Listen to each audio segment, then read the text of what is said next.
I never thought I'd find myself standing alone in the rain outside a luxury resort, watching my husband drive away with his family while trying to hold back tears. But let me start from the beginning. My name is Emma Chen, and this is the story of how my mother-in-law's cruelty led to the most unexpected revelation of my life. Growing up, I learned early that money didn't define a person's worth. My parents owned a small bookstore in a quiet neighborhood of Boston. We weren't rich, but we were happy. They taught me the value of education, hard work, and most importantly, treating everyone with kindness regardless of their status. Those lessons would prove invaluable later in my life, though not in the way I expected. I met James Mitchell during my final year of college. He was charming, ambitious, and seemed different from the entitled rich kids who populated our prestigious university. While I was there on a scholarship, working part-time at the campus library, James came from old money, something I didn't realize until much later. Our romance was like a whirlwind. Coffee dates turned into long walks around campus, study sessions became dinner dates, and before I knew it, we were inseparable. James never made me feel less than him despite our different backgrounds. In fact, he seemed to admire my work ethic and independence. "You're not like other girls, Emma," he would say, his blue eyes twinkling. "You see the world differently." The first crack in our perfect romance appeared when it was time to meet his family. I'll never forget that first dinner at the Mitchell mansion. The moment I walked through those imposing double doors, I felt like I'd entered another world. Victoria Mitchell, my future mother-in-law, stood at the top of the grand staircase like a queen surveying her kingdom. Her perfectly coiffed silver hair and designer dress screamed old money. But it was her eyes that made me shiver. Cold and calculating, they seemed to strip away my carefully chosen outfit and see the bookstore owner's daughter underneath.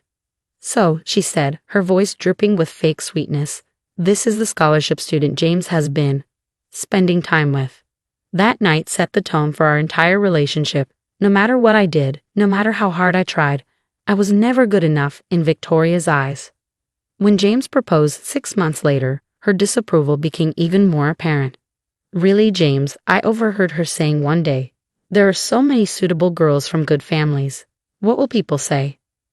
But James stood firm, and we got married in a beautiful ceremony. Though Victoria managed to make her disappointment known in every detail she controlled. "At least let me plan the wedding," she had insisted. "We need to make it presentable." The years that followed were a delicate balance. James's work as a corporate lawyer kept him busy, and I threw myself into building my own career, working my way up from junior editor to senior editor at a prestigious publishing house. Victoria took every opportunity to remind me that I didn't belong in their world. Which brings me to last week, when James announced we'd been invited to join the annual Mitchell family vacation at the prestigious Aurora Grand Resort and Spa in the Berkshires. "It'll be different this time," James promised, seeing my hesitation. "Mom's been better lately, and it's a chance for everyone to bond." I wanted to believe him, I really did. So I packed my bags, took time off work, and tried to stay positive. The resort was everything you'd expect from a place where rooms cost more per night than some people's monthly rent. Marble floors, crystal chandeliers, and staff who seemed to materialize out of thin air to cater to every whim. Victoria had booked several luxury suites for the family, herself and James's father Richard, James's sister Patricia and her husband, and one for us. The first day actually went surprisingly well. We had a family dinner in one of the resort's exclusive restaurants, and Victoria even complimented my dress. Though she couldn't resist adding, "It's amazing what they can do with department store fashion these days." The real trouble started the next morning. I was sitting by the pool, reading a manuscript for work, when I overheard Victoria and Patricia talking at the nearby cabana. "Did you see what she's wearing?" Patricia's voice carried clearly across the space. "That swimsuit looks like it's from Target." Victoria's reply made my blood run cold. "Don't worry, dear. I have a plan to fix this embarrassment once and for all." I should have known then that something was coming, but I didn't expect it to happen at dinner that night.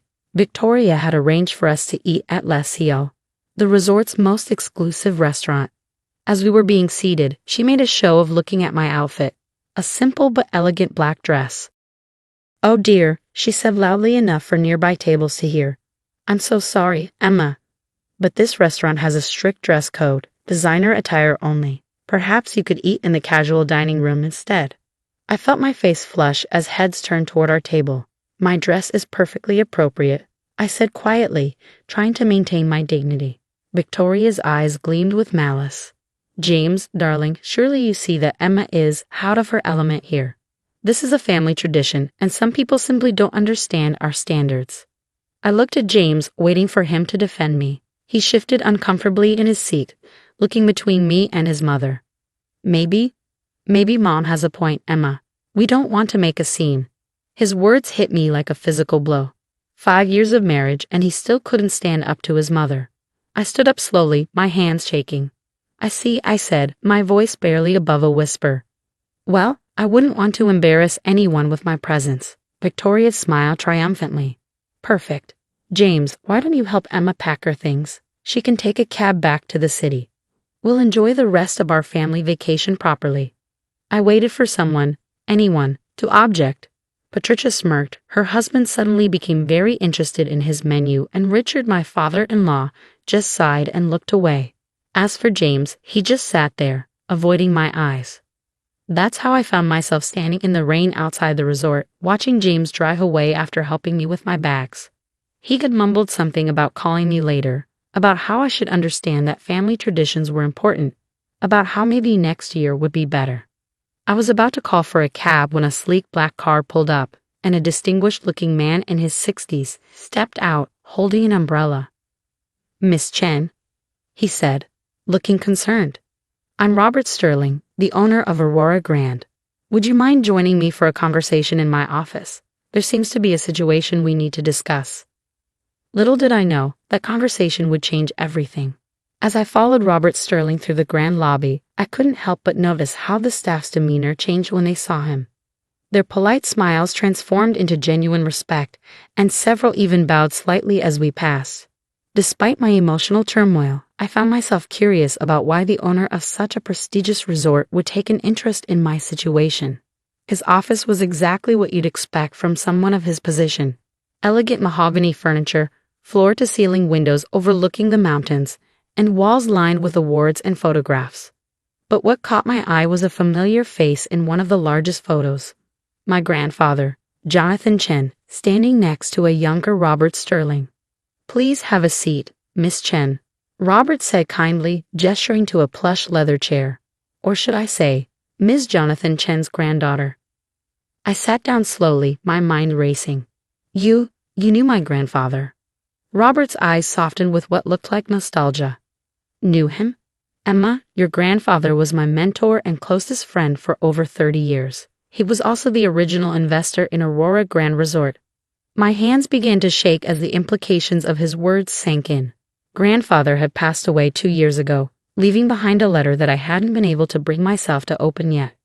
His last words to me had been cryptic. When the time is right, you'll understand your legacy. Robert reached into his desk and pulled out a thick folder. I've been waiting for you to visit, Emma. Your grandfather made me promise to explain everything when the moment was right. And after witnessing Mrs. Mitchell's behavior tonight, I believe that time has come. He opened the folder and began laying out documents. Your grandfather didn't just invest in Aurora Grand, he was the majority shareholder.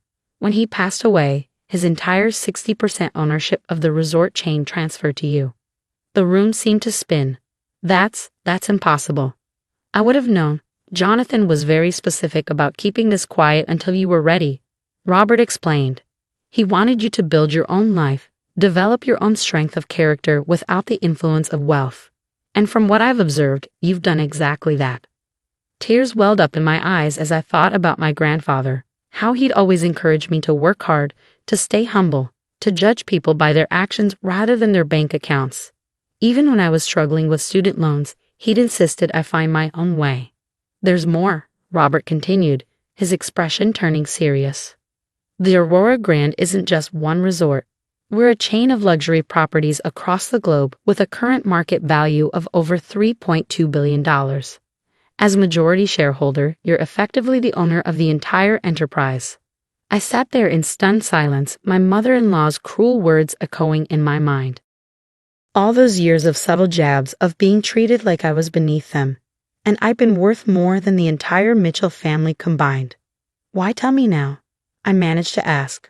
Robert's face hardened slightly. Because I've watched Mrs. Mitchell humiliate you in my resort, your resort, and I cannot stand by any longer. Your grandfather built this place on the principles of treating everyone with dignity and respect, regardless of their perceived status. What happened tonight goes against everything we stand for. As if on cue, there was a knock at the door. Robert's assistant entered, looking concerned. Mr. Sterling, Mrs. Mitchell is demanding to speak with you. She's quite insistent. Robert looked at me questioningly. I took a deep breath, straightened my spine, and nodded. Show her in. Victoria Mitchell burst into the office like a storm cloud, her designer dress slightly disheveled from her haste. Mr. Sterling, I demand to know why my son's wife is in your office instead of leaving the premises as requested. We have been loyal patrons of Aurora Grand for decades, and I won't have our family vacation ruined by. She stopped abruptly as Robert stood up, his expression stern. Mrs. Mitchell, I believe it's time you understood exactly who you've been speaking to. Allow me to introduce Emma Chen Mitchell, majority owner of Aurora Grand Resorts International. Victoria's face went through a remarkable series of expressions: disbelief, shock, horror, and finally a sickly attempt at a smile. There must be some mistake. No mistake, I said quietly, finding my voice. Though I'm curious, does the dress code at Les Seal still apply to the owner? Victoria sank into a chair, her legs seemingly unable to hold her up. But you're just an editor. James said your family owned a bookstore. They do, I confirmed. And I'm proud of that bookstore and everything my parents taught me about hard work and kindness. Something you might want to learn about, Victoria. Just then, my phone buzzed with a text from James. Mom says there's some kind of situation. Where are you? What's going on? I showed the message to Robert, who smiled knowingly. Shall we move this conversation to the presidential suite? I believe we have some family matters to discuss. 20 minutes later, I stood in the largest suite I'd ever seen, looking out over the moonlit mountains. Behind me, the Mitchell family filed in one by one: James, Patricia, their father Richard, and a very pale Victoria. James rushed to me, his face a mix of confusion and concern. Emma, what's going on? Mom's not making any sense. I turned to face them all, feeling stronger than I ever had. Let me tell you a story about my grandfather, Jonathan Chen, and the legacy he built. The next hour was one I'll never forget. I watched as the mighty Mitchell family's world turned upside down. James sat in shocked silence as Robert explained the extent of my ownership. Patricia's smirk disappeared entirely when she learned that her favorite vacation spots in Aspen and the Maldives were also part of my portfolio. Richard, interestingly, just nodded as if something finally made sense. But it was Victoria's reaction that truly surprised me. As the truth sank in, she didn't rage or try to backpedal. Instead, she did something I'd never seen before. She cried. All these years, she whispered, more to herself than anyone else. All these years I've been treating you like I was beneath you. I finished for her. Like I wasn't good enough for your son, your family, or your precious social circle. James finally found his voice. Emma, I don't know what to say. Why didn't you tell me? I turned to him, feeling a strange mix of love and disappointment. I didn't know until tonight. But would it have made a difference, James? Would you have stood up to your mother if you'd known I was wealthy? Because if money is what it takes to earn respect in this family, then we have bigger problems than I thought. The room fell silent as my words hung in the air. Even Victoria stopped crying, looking at her hands as if seeing them for the first time.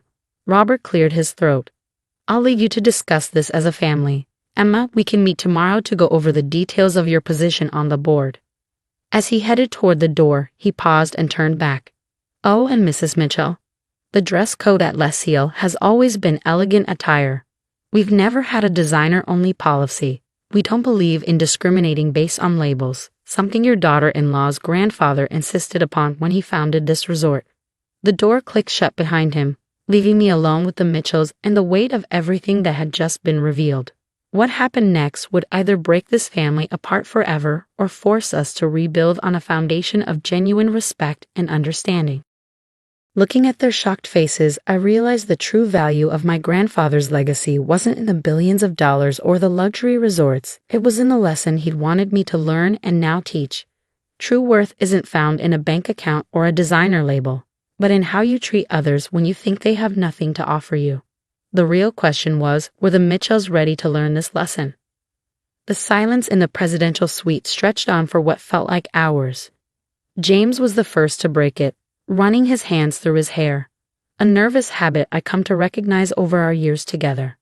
"I've been such a fool," he said quietly, his voice thick with emotion.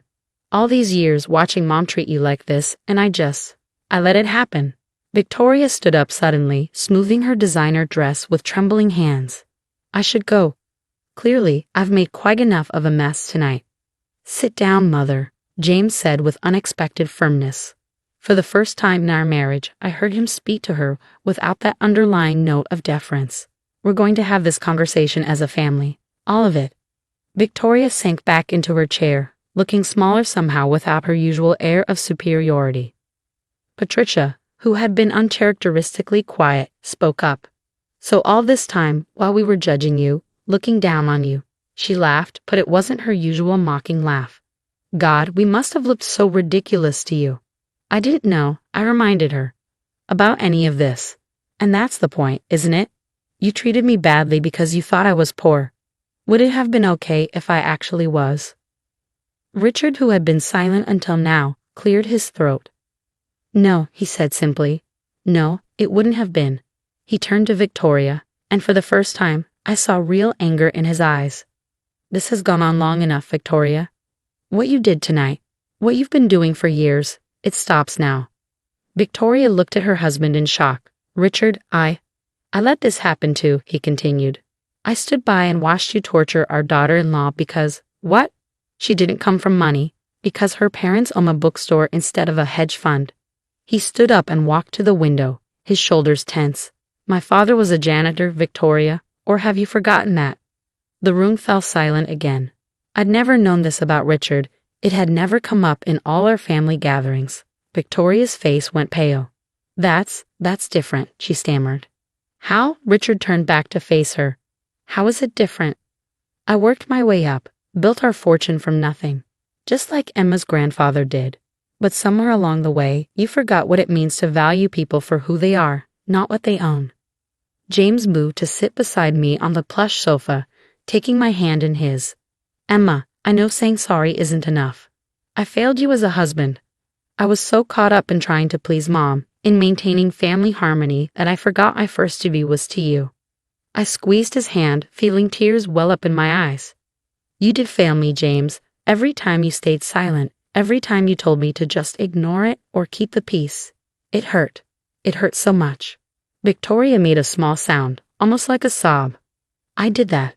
I made my own son hurt his wife because of your prejudice. I finished for her. Your need to feel superior. Your belief that money and status are what make a person worthy of respect." Standing up, I walked over to where Victoria sat and knelt in front of her chair, looking into her eyes. "Do you know what my grandfather taught me, Victoria? He taught me that true class isn't about how much money you have or what brands you wear. It's about how you treat people, especially people you think can't do anything for you." Victoria's carefully made-up face crumpled. "How can you even look at me right now, after everything I've done?" "Because I choose to be better than what you taught your children," I said quietly. "Because holding on to hate only hurts me in the end." Patricia stood up abruptly. "I need to apologize too. I followed Mom's lead, treated you horribly, and for what? Because it made me feel important. God, I've been awful." The night stretched on as we talked, really talked, for the first time in 5 years. There were tears, confessions, and painful truths laid bare. Richard shared stories about his humble beginnings, about falling in love with Victoria when she was a debutante and he was just a young man with big dreams. James talked about his shame at never standing up for me, his fear of disrupting the family dynamic. As dawn began to paint the sky in soft pinks and golds, Robert Sterling returned to the suite with breakfast and a stack of documents. "I hope you don't mind," he said, smiling warmly, "but I thought we might want to discuss the future over some food." Over croissants and coffee, Robert explained more about my grandfather's legacy.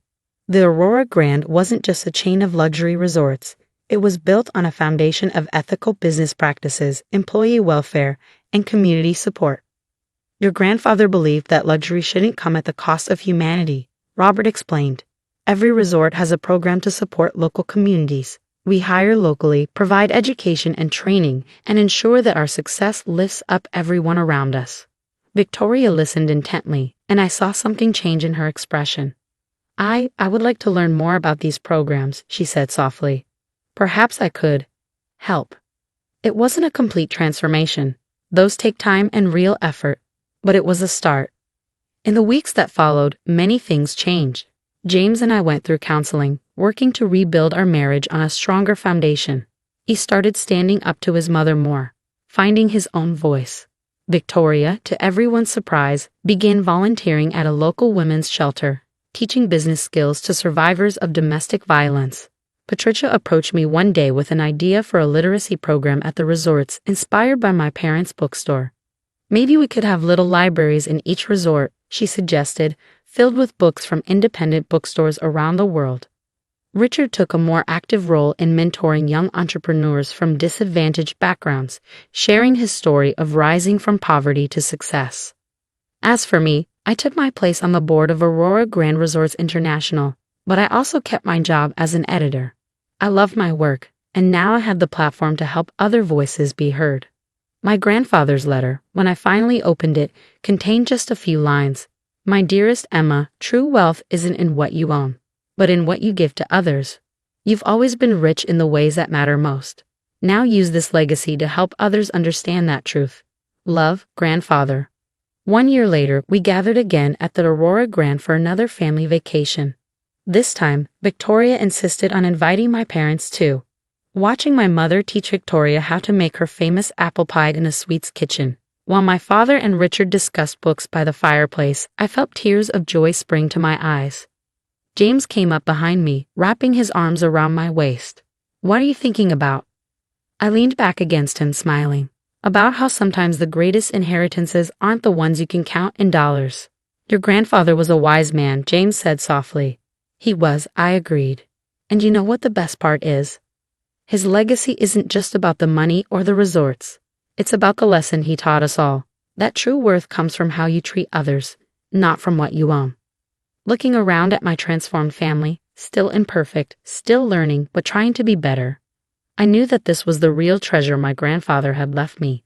The power to change hearts and minds, to help others see that dignity and respect should never depend on the size of someone's bank account.